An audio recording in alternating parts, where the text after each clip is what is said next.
जय हिंद प्यारे विद्यार्थियों, कैसे हैं आप सभी लोग। आशा है कि आप सभी लोग स्वस्थ होंगे, मस्त होंगे और अपनी पढ़ाई अच्छे से कर रहे होंगे।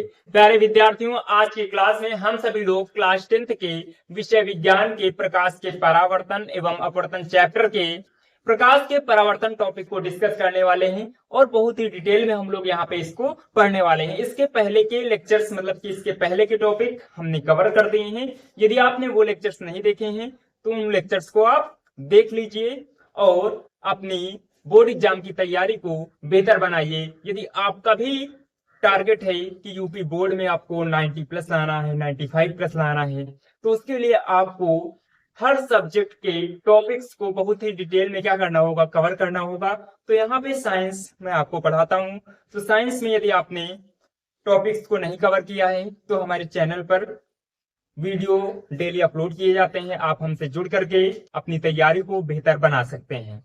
चलिए आज के टॉपिक को स्टार्ट करते हैं। हमारा आज का टॉपिक है प्रकाश का परावर्तन, मतलब कि रिफ्लेक्शन ऑफ लाइट। आप सभी ने नोटिस किया होगा या फिर एक प्रयोग तो अवश्य किया होगा कि आपने दर्पण लिया होगा, मतलब कि मिरर लिया होगा जिसमें आप अपना फेस देखते हो। उसको आप सनलाइट मतलब कि सूर्य की प्रकाश की किरणों में ले जाते हो। तो सूर्य की प्रकाश की किरणें जब उस दर्पण पे पड़ती हैं तो वो किरणें क्या होती हैं, वापस लौटती हैं, टकरा करके वापस लौट आती हैं और आप उन प्रकाश किरणों को किसी के चेहरे पर क्या करते हो, फोकसित करते हो, उसको परेशान करते हो। ये सभी तो आपने किया ही होगा। तो यही क्या है, प्रकाश का परावर्तन। मतलब कि जब सूर्य की प्रकाश की किरणें उस दर्पण पे आपतित हुई, उस पर गिरी, तो वो क्या हुई, पुनः उसी माध्यम में वापस लौटी। तो यही क्या है, प्रकाश का परावर्तन। जैसे आप देख पा रहे होंगे कि हमारे सामने लाइट जल रही है। तो लाइट जब जलती है, प्रकाश किरणें चलती हैं और ये आपका क्या है, चिकना या पॉलिशदार सतह है। इस पर टकरा करके पुनः उसी माध्यम में क्या हो रही है, वापस लौट रही है और आपको क्या हो रहा है, यहाँ पे इसका रिफ्लेक्शन दिख रहा है। तो क्या है प्रकाश का परावर्तन। तो जब प्रकाश की किरणें किसी चिकने या पॉलिशदार सतह से क्या होती हैं, टकराती हैं। जब प्रकाश की किरणें किसी चिकने या पॉलिशदार सतह से टकराती हैं तो टकराने के पश्चात पुनः उसी माध्यम में क्या हो जाती हैं, वापस लौट जाती हैं। इसी घटना को प्रकाश का परावर्तन कहते हैं। तो यहाँ पे हम लोग देखते हैं, डिस्कस करते हैं। एक हमने बना लिया यहाँ पे पॉलिशदार सतह, चिकनी या पॉलिशदार सतह। ये क्या है, कोई आप दर्पण भी ले सकते हैं। मैंने यहाँ पे लिख दिया, ये क्या है, चिकना या पॉलिशदार सतह, चिकनी या पॉलिशदार पॉलिशदार सतह, चिकनी या पॉलिशदार सतह हो गई। ये क्या है, चिकनी या पॉलिशदार सतह। हो सकता है एक तरफ उसके क्या हो, दर्पण होगा, तो दर्पण में एक तरफ पॉलिश होगा और दूसरा सतह क्या होगा, चिकना मतलब कि परावर्तक तल होगा। अब उसके बाद यहाँ पे हम लोग डिस्कस करते हैं, या चिकना या पॉलिशदार सतह हो गया। यदि कोई प्रकाश की किरण इस पर अब क्या होती है, गिरती है, मतलब आपतित होती है, तो यहाँ पे हम भेज देते हैं। कई सारी प्रकाश की किरणें आपतित हो सकती है, लेकिन मैं एक प्रकाश किरण को भेजता हूं क्योंकि हमको परावर्तन की घटना समझना है।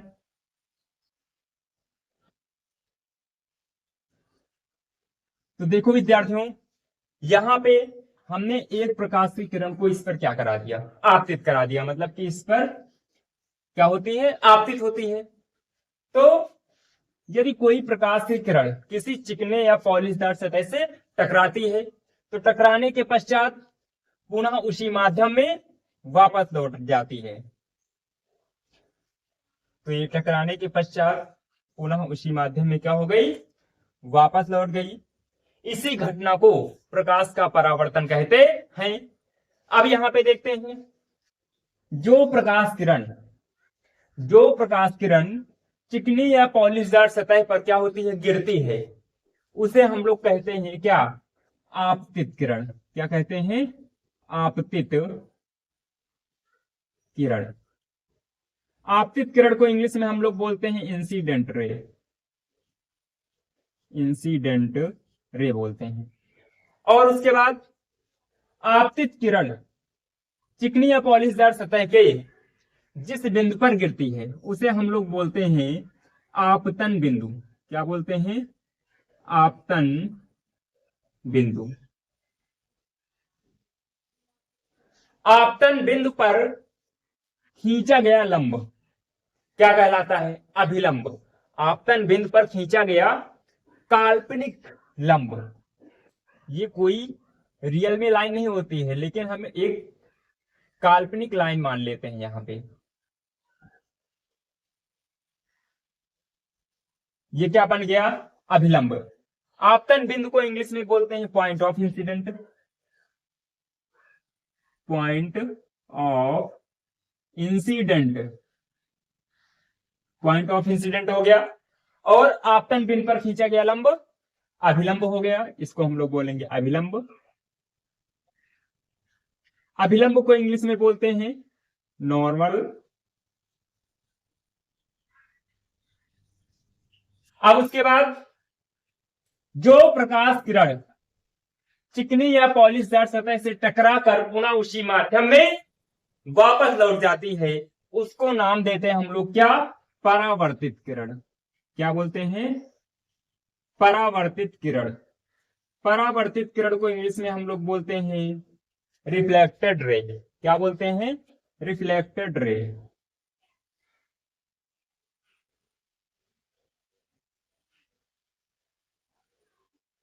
ये हो गया रिफ्लेक्टेड रे। अब उसके बाद आगे हम लोग देखते हैं, ये आपतित किरण है, ये अभिलंब है। आपतित किरण और अभिलंब के बीच देखो एक कोण बन रहा है, ये इसको हम लोग बोलते हैं आपतन कोण। इसको बोलते हैं आपतन कोण।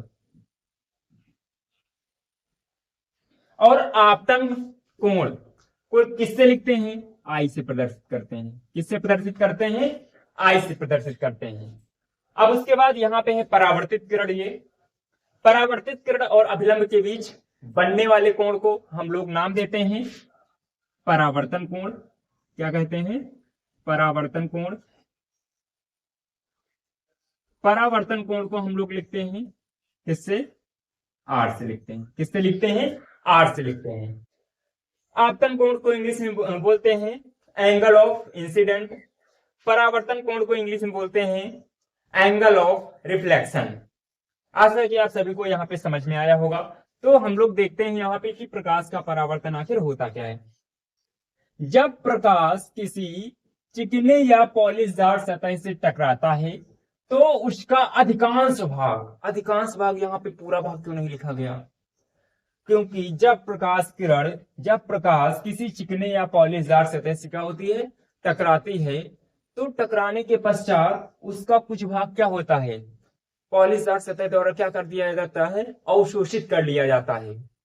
तो यहाँ पे प्रकाश का अधिकांश भाग क्या होता है, पुनः उसी माध्यम में वापस लौटता है। अधिकांश भाग पुनः उसी माध्यम में वापस लौट जाता है। प्रकाश का चिकने या पॉलिशदार सतह से टकराकर पुनः उसी माध्यम में वापस लौटने की इस घटना को प्रकाश का परावर्तन कहते हैं। तो आपको आशा है कि प्रकाश का परावर्तन समझ में आया होगा। अब उसके बाद हमको पढ़ना है प्रकाश के परावर्तन के नियम। प्रकाश के परावर्तन के दो नियम होते हैं। कितने नियम, दो नियम होते हैं। पहला नियम क्या है कि आपतित किरण, परावर्तित किरण और आपतन बिंदु पर खींचा गया अभिलंब। आपतित किरण, परावर्तित किरण तथा आपतन बिंदु पर खींचा गया अभिलंब तीनों एक ही तल में स्थित होते हैं। कैसे, मान लिया कि ये आपका है आपतित किरण, ये है परावर्तित किरण और यहां पे हमने खींच दिया क्या, अभिलंब, ऐसे। तो ये देखो तीनों एक ही तल में स्थित हैं कि नहीं, एक ही तल में स्थित हैं कि नहीं, कोई ऐसे तो नहीं है कि ये दोनों एक तल में है और ये अलग तल में हो गया, नहीं, तीनों एक ही तल में स्थित हैं। तो यही आपका क्या है, परावर्तन का पहला नियम है कि आपतित किरण, परावर्तित किरण तथा आपतन बिंदु पर खींचा गया अभिलंब तीनों एक ही तल में स्थित होते हैं। ये आपका पहला नियम हो गया। दूसरा नियम यहाँ पे हम लोग देखते हैं कि आपतन कोण तथा परावर्तन कोण सदैव क्या होते हैं, बराबर होते हैं। मतलब कि ये आपका आपतन कोण है, ये परावर्तन कोण है। आई और आर हमेशा क्या होते हैं, बराबर होते हैं। आपतन कोण तथा परावर्तन कोण सदैव क्या होते हैं, बराबर होते हैं। मतलब कि कोण आई बराबर कोण आर, आपतन कोण को आई से लिखते हैं, परावर्तन कोण को आर से लिखते हैं। तो यहाँ पे कोण आई बराबर कोण आर हो गया। अब उसके बाद एक क्वेश्चन है उसी पर बेस्ड दिया गया है, चित्रानुसार आपतन कोण था परावर्तन कोण का मान बताइए। ये डायग्राम आपको दिया गया है। अब यहाँ पे विद्यार्थियों देखिएगा, ये अभी इसको मिटा देते हैं।